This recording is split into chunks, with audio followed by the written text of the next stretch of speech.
Olá, pessoal. Meu nome é Daniel Passos Dick, estudioso, pesquisador. Às vezes sou rotulado de melômano. Melômano é quem é aficionado por música clássica, não só clássica, ou outros gêneros musicais.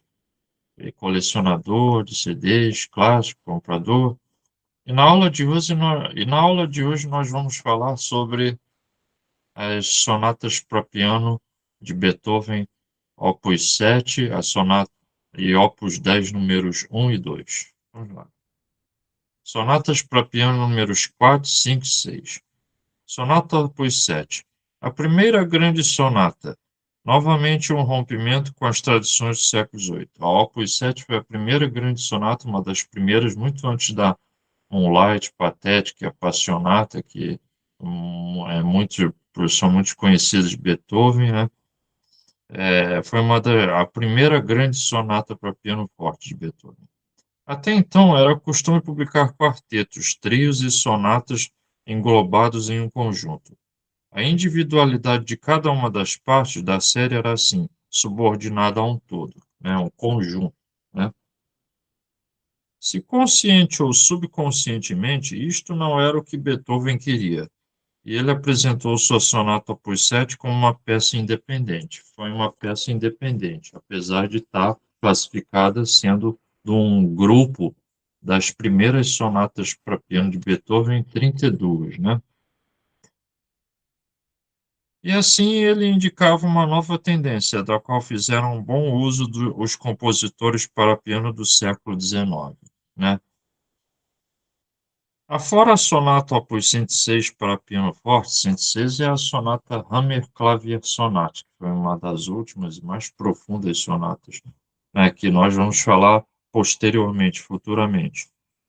Esta é a mais longa das sonatas para piano de Beethoven. É uma grande sonata, que foi que ele deu um dos pontapés iniciais na composição para piano, né?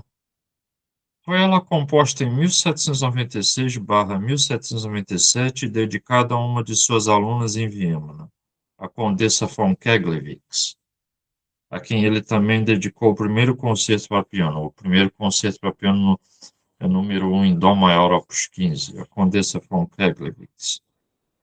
O que tem isto a ver com o apelido de longa data desta sonata, Mulher Apaixonada? Cada um deve decidir por si mesmo. O ouvinte se deparará, entretanto, com um momento de grande intimidade e até de paixão, como também no segundo movimento, o largo, né?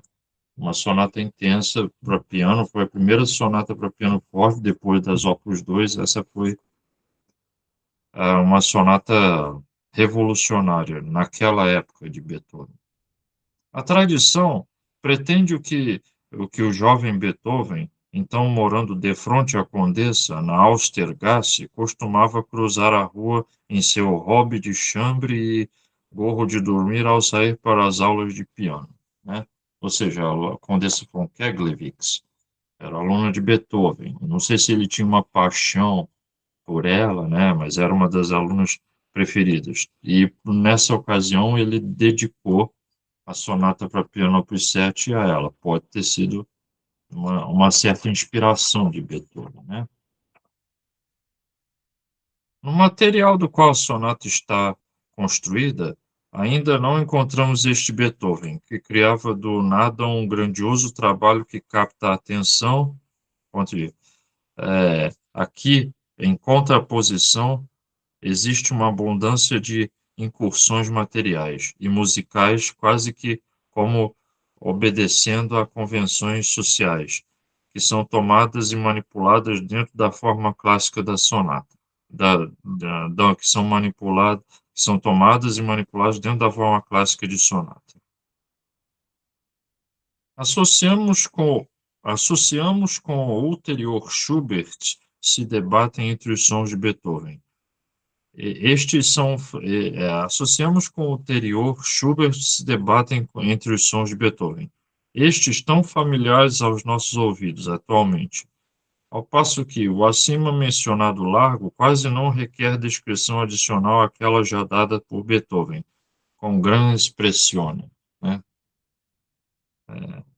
o Allegro levanta dúvidas, novamente.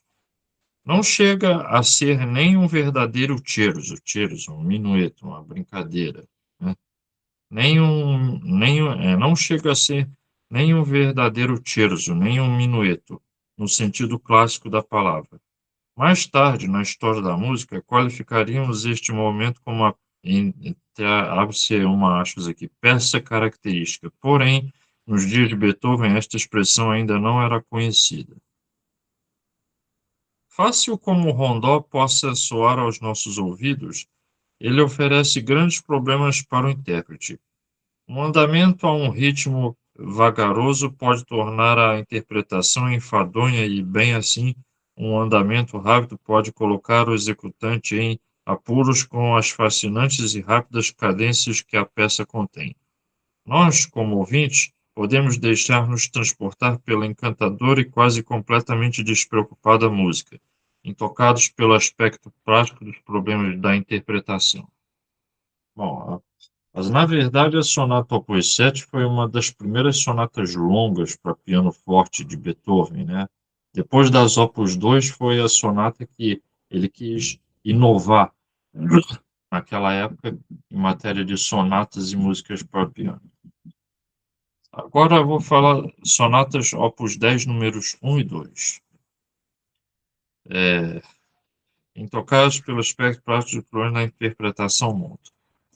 Esta é a designação característica para a sonata Opus 10, número 1.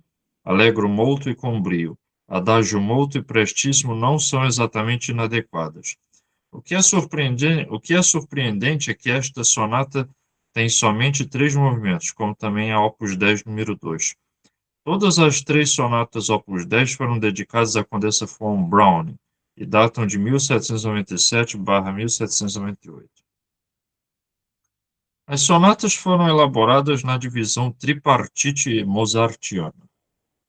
Beethoven novamente procura atingir um equilíbrio entre a forma livre e a forma regulamentada.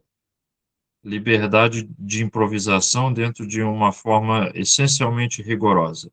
Uma comparação com o primeiro movimento da famosa sonata QE 457 de Mozart, escrita na mesma tonalidade de dó menor, é inevitavelmente sugerida, porque a sonata para piano em dó menor QE 457 de Mozart foi uma sonata muito dó menor, uma tonalidade QE 457 de Mozart em dó menor foi uma sonata naquela época uma das mais famosas de Mozart. A sonata em dó menor QE 457 de Mozart. Uma comparação com o primeiro movimento da sonata em dó menor QE 457 de Mozart, escrita na mesma tonalidade de dó menor, é inevitavelmente sugerida. Os contrastes no trabalho de Beethoven são claramente maiores, entretanto, onde a sonata de Mozart tem terminações naturais, Beethoven tem suas frases musicais terminando abruptamente, e pianíssimos e fortíssimos repentinamente produzem seus sons ressonantes. Porém, dentre as similaridades estruturais, a sonata de Beethoven é ainda uma vez uma peça completamente autônoma e equilibrada. Isto é expresso ainda mais intensamente nos 2 movimentos restantes, os quais não refletem uma estrutura mozartiana. O adágio quase pede para ser cantado, ao passo que o prestissimo construído em forma de sonata fica a meio caminho entre um ambiente sinistro e fantasmagórico e um espírito inventivo jocoso. Já é o grupo das 3 sonatas Opus 10 de Beethoven e a Opus 10 número 3 pretendo falar futuramente na próxima aula. A sonata Opus 10 número 2 tem uma característica mais pronunciada, em linha reta, sem rodeios. É de uma jovialidade que lembra, de certa maneira, o, entre aspas, aqui, Papa Haydn, né? O grande Haydn, Joseph Haydn, compositor austríaco que foi professor de Mozart e Beethoven, né? Beethoven deve ter se inspirado na composição dessa sonata em homenagem a um dos seus grandes mestres, que foi Joseph Haydn.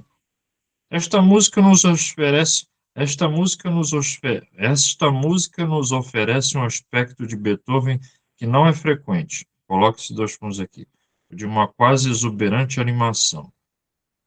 A tonalidade em Fá maior provoca reminiscências da Sinfonia Pastoral, a famosa Sinfonia Pastoral número 6 de Beethoven, que algumas pessoas dizem poder ouvir. Entretanto, a sonata, em sua total estrutura, aponta antes em direção à sonata Waldstein, grande sonata Waldstein, Dó maior op. 53, uma das obras-primas de Beethoven, especialmente o primeiro movimento. No segundo movimento, Schubert mais uma vez se materializa em nossa mente, enquanto que o terceiro movimento se aproxima com desenfreada exuberância. Bom, essas foram as inspirações de Beethoven para ter composto não só a sonata para piano op. 7 e as opus 10, número 1 e 2. Né? Intérpretes: Vladimir Shakin, coloque-se para isso aqui, 1954. Nasceu em Legnica, na Polônia. É outro representante da escola de piano russa, tendo se graduado no Conservatório de São Petersburgo em 1978, completando seus estudos pós-graduação sob a orientação dos professores Serebriakov e Nielsen em 1982. Vladimir Shakin ganhou muitos prêmios em Zwickau, na Alemanha. Ganhou o concurso Schumann em 1974 em Viena, o concurso Beethoven em 1985 e o concurso Liszt em Budapeste em 1986. Vladimir Shakin, polonês, né, tem tocado em Moscou e em São Petersburgo, bem como na Hungria, Alemanha, Finlândia, Itália, Inglaterra e Japão. O repertório de Shakin consiste de compositores de diferentes estilos e épocas.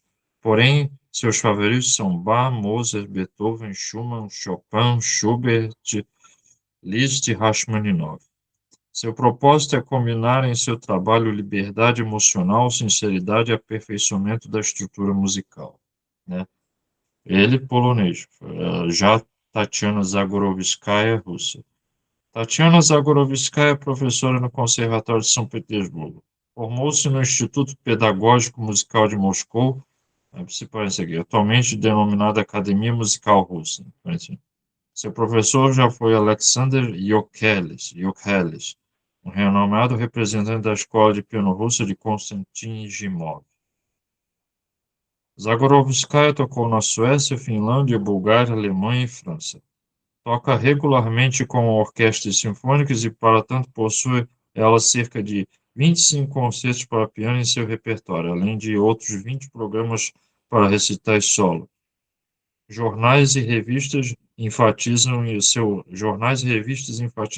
seu rico alcance pianístico, seu grande temperamento que abre jornais e revistas enfatizam seu rico alcance pianístico, seu grande temperamento, sua habilidade artística e, acima de tudo, a sinceridade e profundidade de suas interpretações. Tanto o intérprete Vladimir Shakin, polonês ou polaco, como se preferir, quem nasce na Polônia pode ser chamado polonês ou polaco, já Tatiana Zagorovskaya, russa. Ok, muito obrigado. Esta foi a aula com os comentários que eu fiz, né, de Daniel Passos Dick, falou-lhes. Obrigado, um prazer. Sempre mais sobre o segundo grupo das sonatas para piano de Beethoven ao longo, que são 32 sonatas para piano. Há muito o que se falar, né? Eu lhes agradeço, foi um prazer. Obrigado, obrigado a todos. Sempre mais agradeço. Outras sonatas, falando de outras sonatas, obras profundas artísticas desse grande mestre Beethoven, vou falar futuramente. Agradeço, Daniel Passos Dick, sempre mais.